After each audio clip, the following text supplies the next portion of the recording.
राज्यामध्ये मराठी भाषा गौरव दिन मोठ्या उत्साहामध्ये साजरा झाला। मात्र ज्या ठिकाणी मराठीचे धडे गिरवले जातात त्या मराठी शाळांनाच घरघर लागलेली आहे। राज्यातल्या तब्बल 17,500 शाळांचा प्रश्न ऐरणीवरती आलाय।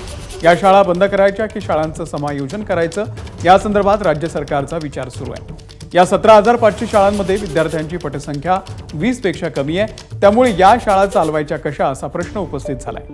तर यावरती आता शिक्षण तज्ञ हेरंब कुलकर्णी यांची प्रतिक्रिया आलेली आहे, पाहूयात। कमी पटाच्या शाळांचं समायोजन करण्याची भूमिका शासनाची अतिशय योग्य आहे, परंतु हे समायोजन करताना प्रवासाची सुविधा त्यांना जर देणार असेल तर ती विश्वासार्ह असेल का याच्याबाबत मात्र खात्री करण्याची गरज आहे।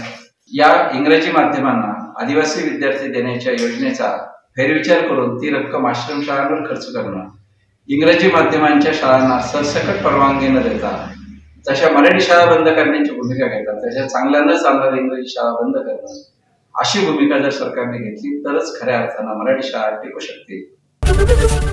एबीपी माझा, उघडा डोळे बघा नीट।